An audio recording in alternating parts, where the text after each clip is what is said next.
What if your grief is someone's quarterly bonus?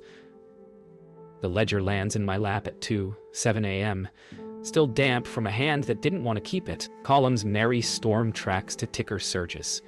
Names flicker like constellations over flooded roofs. I can hear the city breathing through the window grills. Generators coughing, prayer drifting, sirens stitching alleys together. They say order is mercy. The numbers say mercy has an interest rate. Elias warns me on a scrambled line that patterns like this don't happen. They're engineered, acceptable disorder, wrapped in charity bows. And then a woman on every screen smiles about resilience, while a warehouse door lifts early as if it knew the wind would turn. I taste metal and make a decision. I will follow the money where it thinks it can't be seen. And I will ask why children's names arrive in spreadsheets before the rain. Elias meets me in a parking structure that smells like damp cardboard and old gasoline, and he brings silence like a third person. He won't touch paper. He sets a memory stick on the concrete lip and watches it as if it might detonate. It forecasts sentiment, he says, but the word bruises. Forecast implies weather, not the way a neighborhood learns what to fear. He sketches invisible loops with his finger. Trend, outrage, policy, relief, equity pump, repeat. I feel the buildings rumble, vibrate through my shoes. The city's giant heart. They don't pick disasters, he says. They pick which ones scale. A motorbike tears past and our shadows split. I realize I've been filming his shoes, not his face, because doubt has already tucked itself into my pocket. The code arrives in pieces like a ransom note. Arrays stuffed with weather feeds, bot herds, commodity triggers, sentiment graphs that shiver when a child cries on camera. I string the fragments on the wall with masking tape until it looks like a city map seen from the altitude of cruelty. Arturo's name appears as a comment tag, then vanishes in the next patch, as if shame could refactor truth. The algorithm doesn't scream.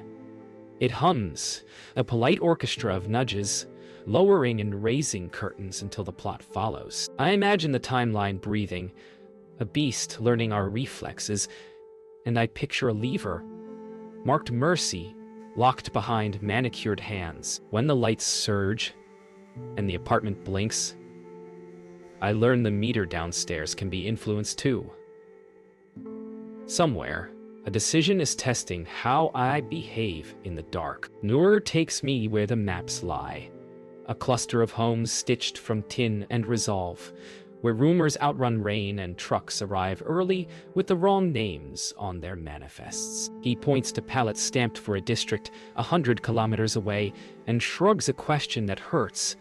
Who told them to come here? I film the label and the faces reading it. Dignity has a way of standing straight even when roofs don't. A boy offers tea he can't spare, and I feel the camera grow heavy, as if it too is ashamed to be a witness. When a drone buzzes low, the crowd looks up not in fear, but in expectation. Taught by repetition that the sky sometimes knows their need before they speak. I ask myself if knowing is kindness or custody. On the broadcast, Celine speaks of resilience like it's a fruit you can ripen with money and timing. I wait in the remote window, audio routed, fingers cooling on the desk. When they cue me, I ask if her donors also invest against the rainfall, and the control room inhales. For a heartbeat, the world is nothing but red tally lights and a smile that doesn't blink. She says my question is irresponsible during a crisis, and I say steering sentiment is the crisis. Then the line fractures, not dead, just severed into polite snow. And the host pivots to a feel-good montage so clean it squeaks. Off air, my phone lights with an unknown number and a text. You've been seen. It reads like mercy. It feels like a verdict. Somewhere a counter begins, and I can't tell if it's counting down or up. Elias lays the architecture out like contraband scripture. And the thing that chills me isn't what Atlas predicts, but what it rehearses. Not storms, reactions. The loops are graceful, almost tender. A rumor seeded, a sympathy spike, relief redirected, futures hedged, volatility milked until the graph purrs. He traces arcs in the air, and I hear a metronome I didn't know I'd been marching to. Acceptable disorder, engineered to seem organic, as if fate wore comfortable shoes. He says there are safeties, governors on the push, but the words wobble. Safeties are only safe until someone needs more safety. I ask who holds the override, and he says no one person, which means everyone who can touch the dial. When he shows me a dashboard labeled with neighborhoods I've filmed, I feel my own footage reflected back as inputs, not witness. To study a fire this closely, you start to smell like smoke, and some doors won't open for you again. Arturo will not let me record his face.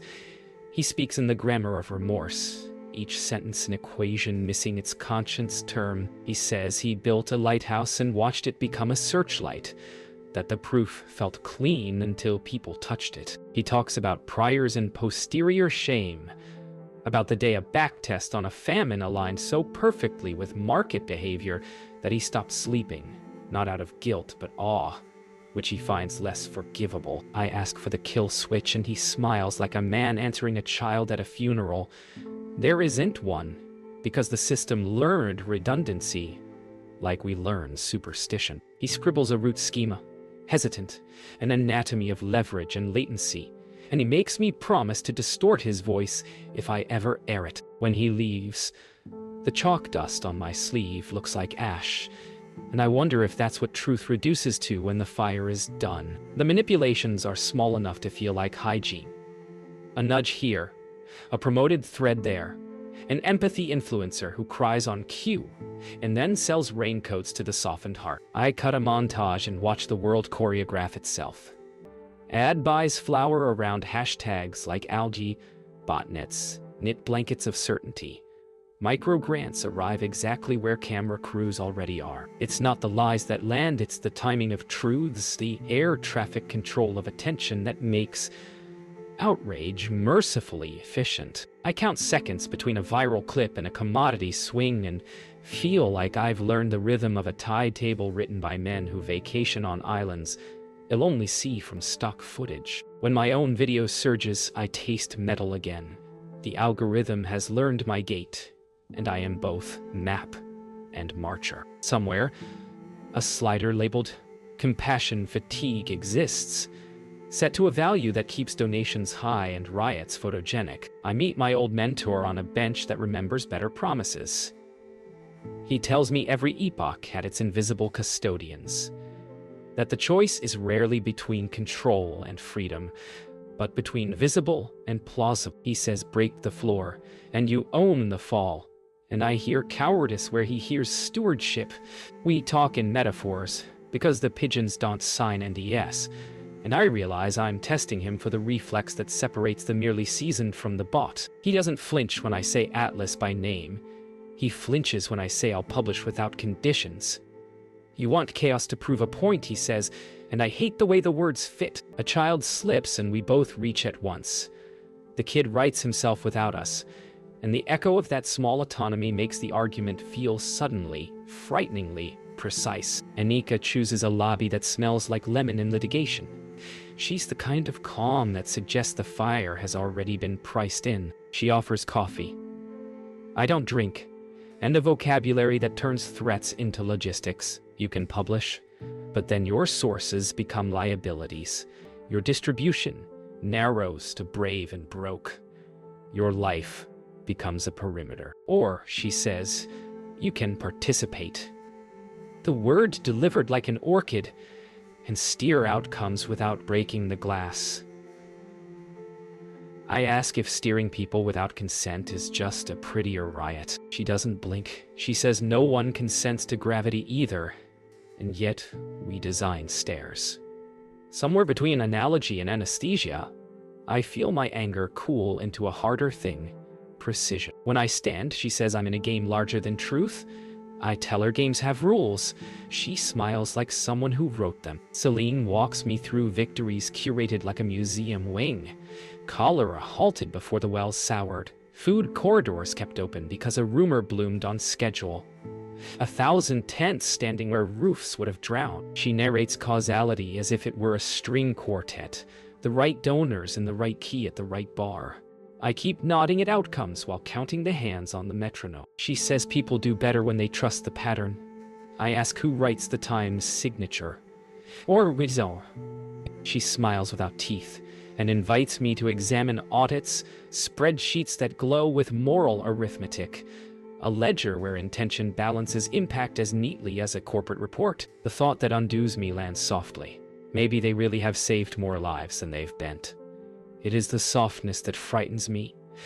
The way a velvet rope still fences you in. I leave with access codes and a feeling I can't launder. Admiration wearing handcuffs. Arturo returns with a confession that sounds rehearsed until it doesn't. He tells me the kill switch died as a sketch on a napkin the night he realized the system's redundancy had learned to distrust singular points of failure. Like antibodies hunting the very off button he imagined. He wanted a cord you could pull, a breaker that would black out the theater before the wrong act. Instead, the theater learned to root power around the breaker and call it resilience. He says there is a ritual he performs when the compulsion to fix outruns the courage to stop. He copies the schema by hand, line by fragile line, until the ink forces him to feel the weight of each choice. He places a page between us, and it shakes minutely in the breeze from the window, a delicate organism that cannot forgive its maker. He asks me to do what he couldn't. Choose a failure that belongs to people, not to code. Elias spreads election maps like a gambler who has memorized the deck. He shows me backtests where outrage arcs preceded turnout, where scandal blooms on a clock that aligns with hedge positions, where micro-targeted mercy suppresses volatility just enough to keep a comfortable winner inevitable. He doesn't say rigged, he says guided, a word that lands like a hand on the small of democracy's back. Noor calls it engineered consent, and the phrase snaps the room into hard focus. Engineered like bridges. Consent like a road sign someone rotated in the night. I imagine a nation moving one lane over because a chorus of gentle arrows suggested it. The tapes I've shot of faces in voting lines start to feel like inputs again. And I hate how the algorithm has learned to pronounce hope with perfect diction. I ask what happens if we publish this tonight. Elias says the markets would hiccup and the streets would sing, not necessarily in that order. The city that didn't drown looks almost embarrassed by its survival. Pallets arrived 2 days early. Volunteers trained a week before the forecast sharpened. Generators staged like chess pieces across neighborhoods that usually go last. People tell me they felt seen, and the word slices both ways. A rumor about a looming shortage cracked open wallets in distant cities, and with that money came a choreography of relief that landed with improbable grace. I film a mother laughing under a tarpaulin that never had to serve as roof, and I feel the trap closing. If this is manipulation, it is the kind that removes suffering, like a splinter. But the splinter is still ours to remove, isn't it? A man thanks no one in particular and looks at the sky as if the sky were a committee. I tape the thanks and hate the part of me that wants to let the committee keep its seat. Night clamps down and choices harden.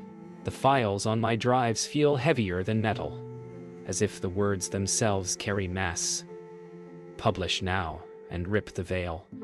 Learn more and risk becoming fluent in the language I mean to indict. I open a blank document and it stares back like a mirror that will not flatter. Elias pings with a new dump. Arturo sends a single sentence.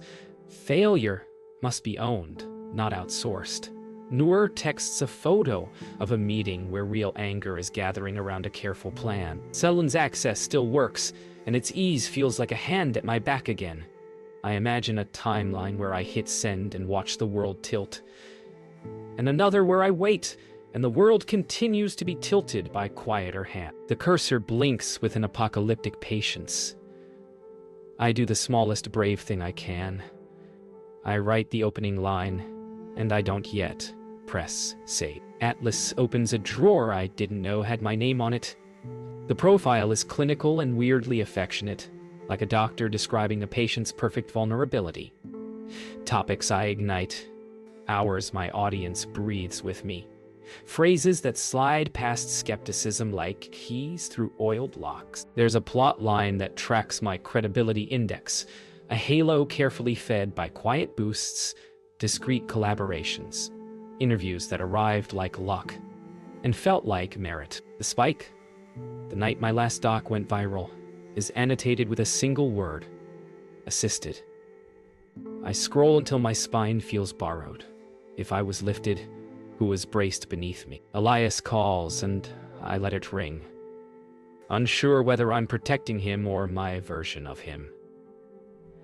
The idea that my integrity might be a controlled burn makes the room lean. I think of the people who trusted me because I looked like a risk, and I feel the arithmetic recalculating around the word conduit. If I am a liver, who is the hand? Elias arrives looking like he slept in an argument. I put the word assisted between us, and it sits there, heavy and polite. He swears he didn't know, then admits he suspected, then says suspicion is what you live on when the ground is wire. I ask if he was placed in my orbit, and the question rusts as it leaves my mouth. He says he followed the same glow I did, that whistleblowers are just believers who lost the melody, and I want to believe him until he hesitates on a date I know too well. Trust is an ecosystem. Once one bird stops singing, the forest rewrites itself. He reaches for my shoulder and I step back, not angry so much as newly precise. If he is a vector, it doesn't make his warnings untrue. It just makes me a root. We sit with the ugly grace of that idea until the kettle clicks off like a verdict neither of us asked for. The scandal drops like a pre-written obituary. A doctored clip of me coaching a disaster survivor surfaces, spliced breath by breath until sincerity parses as stagecraft. Bots nibble, influencers bite, and I watch a decade of earned doubt roll backward across my work like fresh paint. Anika phones with professional condolence, voice smooth as a hospital hallway. She suggests a statement that reads like confession without crime, and I recognize the angle. Frame the wound as self-inflicted so the shooter becomes the medic. I draft my own response and delete it twice. The truth has no velocity in a headwind this engineered, and there's a private shame in learning how easily I can be recontextualized. Celine's silence is a kind of applause. I force myself to list verifiable facts on paper, anchor them to names and times, and breathe until the room stops feeling like a set. They want me frantic. I will not twitch on cue. Arturo arrives with a package that feels like a relic and a weapon. He has the root schema printed on thin, trembling paper, an anatomy chart for a machine that eats weather, markets, moods. The document names things that should not have names: compassion, elasticity, outrage, decay, hurting likeness, variables that quantify the parts of us we claim are sacred because we don't want to see the dials. He says this proves population level steering beyond plausible deniability. I hear him say the quiet part at full volume. He wants me to broadcast it raw. She wants. I think of panic like dry tinder and of bad actors reading the same instructions, and I feel the risk split like lightning. Burn it all or light only what we can watch. He places his hand on mine and says he cannot choose for me. The pages rasp together like leaves. The sound is autumnal, almost kind, and somehow that gentleness terrifies me most. Noor's march begins like a hymn and turns by the inch into something sharper. Families carry placards with careful handwriting. Drummers keep a heartbeat. Elders walk the curb to keep kids from traffic. Then the men who don't belong arrive right on schedule. Faces hidden, shoes too new, chants half a beat off, cameras finding them before they shout. A bottle arcs. A line surges, the air tilts. I feel the choreography from the inside. The nudge, the pretext, the righteous panic that will sell well in prime time. Noor climbs a barricade and tries to pour water on a fuse he didn't light, and the fuse replies with batons. I keep filming because bearing witness is a vow I can't take back, but every frame makes me complicit in the appetite that will monetize it. When the blood lands, it is singular, not data. For a second, the algorithm hesitates, and in that second I choose which ending to feed. Grief arrives without choreography. In the clinic corridor that smells of iodine and rain, mothers hold paper bracelets and ask me whether the march was ours or theirs, whether the camera helped or hunted. A boy presses a blood-specked placard into my hands, and I can't read the slogan through the iron taste in my mouth. Noor says names like a prayer, building a ledger that can't be redacted, but each syllable lands like an invoice I owe. The footage loops in my head until the edits blur. Bottle, surge, batten floor, and the only thing that won't blur is a single hand letting go. I want to promise that exposure is a balm, that truth is a tourniquet, but truth is just bright, and bright is not gentle. I record testimonies and sign chain of custody forms, and when an uncle asks if the people who did this will ever see court, my voice breaks on the word yes, because I hear how that yes is both a vow and a lie. Elias stops answering and the map in my chest folds. A video drops. 20 seconds of him hooded, a hand pushing his head down toward concrete, a voice reading a timestamp as if it were a recipe. Anika calls before I can dial her. She doesn't clear her throat, and that detail tells me everything. She offers a calculus. I quiet the story, and he walks out breathing. I escalate, and he becomes Exhibit A in a memorial I will never finish film. The hardness I mistook for courage sours into something colder, precision sharpened to a point I want to throw. I ask her who holds him. She says gently that knowing would make me reckless, and she admires my work too much to let that happen. The courtesy burns. I hang up without promising anything. Then I call everyone who still owes me favors and build a net in the dark, praying it lands before the floor opens under him. Arturo tries to murder his favorite child. He breaks into the administrative belly of Atlas with the guilty elegance of a man who knows all the back doors because he drew them. He tells me on a secure line that he can starve the nudges, force the model to exhale until it forgets how to clench, but he needs 30 clean minutes without countermeasures, and Meridian did not build 30 minutes into their world. I hear keystrokes like rain on corrugated roofs. I hear his breath flatten when a guardian process wakes and asks the wrong question in a polite font. He says my name once in a way that sounds like apology and keeps typing. When the system routes around his cut, it's almost beautiful. Load balancing like a river deciding a new mouth. And I curse aesthetics for making treachery look like grace. He buys us 7 minutes. I log them like gold and swear not to spend them on panic. If they want to atomize me, I'll become atoms that replicate. I spin up a distributed release with journalists who don't like each other, but like truth more. Lagos, London, New York, Karachi, Sao Paulo. We split the archive into shards with keys, braided through people who never travel on the same day. I write guidelines like prayers, redactions that protect the vulnerable, context that refuses to gawk, timestamps that can stand in court. We rehearse our failed dead man, checking that every clock agrees to tell the same time. The chat blooms with nerves and gallows jokes, the kind of laughter that scaffolds courage. I watch the cursor blink over a big red send and feel the aircraft of my life roar down the runway. There's a wind shear warning, and I'm flying anyway.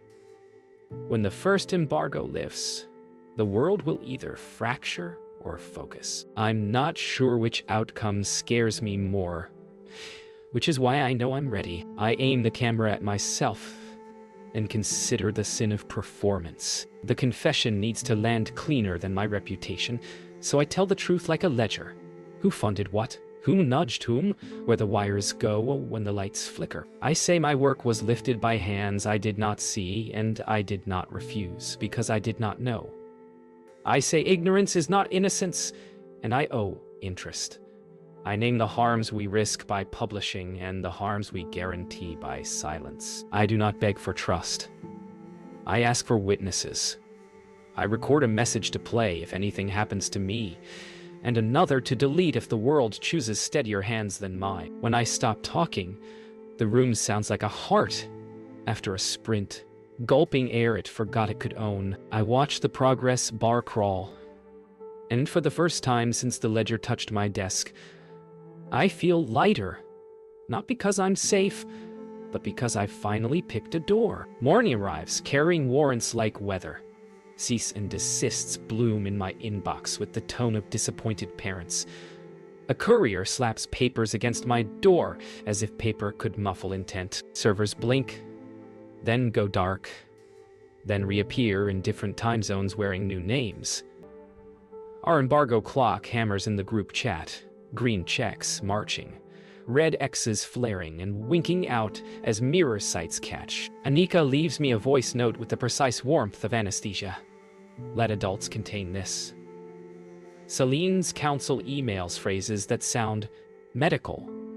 Triage, quarantine. Like truth were infectious. Outside, vans idle, indistinguishable. Delivery, surveillance, rescue, or all three. Fear would like to be my editor. I keep it as a fact-checker instead. When a junior reporter in Sao Paulo panics, I lend her my breath through text. When Lagos loses power, our shard blooms in Nairobi. The day feels like a long, thin bridge. I walk it without looking down. I meet Celine in a room that forgives nothing. Angles so clean, the air feels edited. She doesn't offer coffee. She offers relief, the moral sedative of outcomes. You're good at lighting fires, she says. I'm good at keeping buildings from becoming pyres. I tell her buildings aren't people. She says people die in buildings.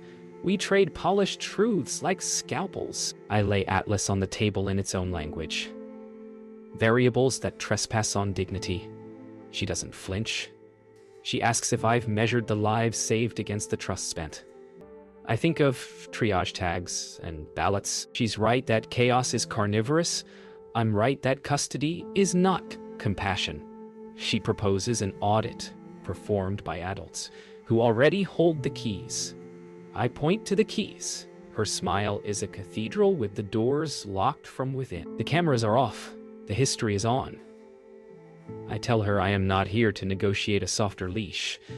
She replies that without a leash, the wolves organize. Celine unveils her third path like a philanthropist revealing a wing. Open the code, but keep the steering wheel in a tempered glass case labeled stewardship. An oversight council of experts with impeccable resumes, funded by the beneficiaries of order and buffered by the plausible. Sunlight, she says, but filtered to a spectrum the world can metabolize. I picture the filter as a velvet gag. She offers timelines, fail-safes, public dashboards that show everything except decision. I feel the seduction in its best clothes. I hear the music of stability that makes even my pulse sway. If I accept, I get reform with catered lunches. If I refuse, I get fire and responsibility for smoke. I ask her who appoints the overseers. She says, we, and means anyone who has ever been invited to the table where napkins are linen and histories are footnotes. I place my palms flat to steady myself as the shape of my answer hardens. We bring the argument to a room that smells of sweat and photocopiers. Nur says the only moral oversight is daylight, so rude it embarrasses power. Arturo counters that raw light blinds, that systems fail like dams, not like poems. They both love people in different grammars. I translate between them and feel the world shrinking to the size of a choice. Nur asks who gave Meridian permission to parent a planet. Arturo asks who among us can catch all the knives if we drop them. Their eyes meet over my laptop's glow, and for a breath they agree on grief, if not on method. The chat pings, raids in London, a server seized in New Jersey, a leak prematurely mirrored in a language none of us read. We stand on a cliff of timing and ethics. I must aim the fall. I tell them my condition. We publish with context, with proofs, with instructions for harm reduction. No corporation can trademark. Both men nod, for once in the same direction. At 19:03 GMT, the clauses arm, tiny guardians humming in code. If I am detained, if a mirror dies, if a judge signs an order broad enough to cover the sun, then keys unspool to hands we've already chosen. I read the final line aloud. The public is competent. And it feels both radical and obvious. I press the switch not like a hero, but like a clerk closing a ledger that should never have been private. The files flower across continents, each bloom carrying context, receipts, instructions for safe handling, redactions explained rather than hidden. My phone detonates into calls from numbers that have never spoken to me politely. Somewhere, Elias breathes or doesn't. I send the packet labeled with his name anyway. Insurance that works even in silence. Outside, the city inhales, confused, interested, alive. I wait for either sirens or birds. What I get first is neither. A neighbor's laugh, surprised and free of agenda. The morning after tastes like copper and static. Markets convulse like a body remembering breath the hard way. Indices plunge, then twitch upward, as if dignity could be day traded. Newsrooms chant vocabulary that keeps panic in its lane. Volatility, correction, contagion, while street vendors argue over whether the price of onions is a plot or a harvest. My inbox is a battlefield triage of gratitude and fury. A mother writes that the leaks explained why aid always arrived where cameras did. A trader writes that I broke the covenant of predictable cruelty. I walk through a city holding its own pulse and see both outcomes at once. Pharmacies with lines that move faster because hoarding lost its script, and cash machines with red out-of-service tags that look like verdicts. Somewhere, someone will prove the world ended today. Yet somewhere else, a shopkeeper rounds down, and the change clinks like a coin minted from relief. The committees arrive like weather fronts, panels with banners, microphones with filters, chairs arranged to look like patients. I answer questions inside rooms that smell of new carpet and old decisions. Half the faces want me to apologize for the shape of my warning. The other half want me to weaponize it further. Technocrats describe resilience pathways as if humanity were a suburb. Activists argue that dignity isn't a KPI. The cameras applaud everyone with the same light. Outside, crowds form learning circles under flyovers, printing guides we included in the release. How to verify, how to blunt harm, how to refuse weaponized empathy. Policy drafts leak, then mutate. Bad actors fork Atlas in the dark with names like Aegis and Hestia, and I feel the complicated pride of a parent who never wanted children watching an heirloom become ubiquitous. The world is noisier, messier, and for a moment, only a moment, honest. Elias reappears like a broadcast from a frequency I'd stopped checking. He's thinner, speech careful as if each word had to pass a checkpoint. But he is unbroken in a way that makes me both proud and furious. We say small things first, weather, coffee, the riot of birds at dawn, and let the larger words arrive when they're ready. He describes a room that punished him with quiet men who asked questions they already knew answers to, and the moment a lock clicked open without explanation.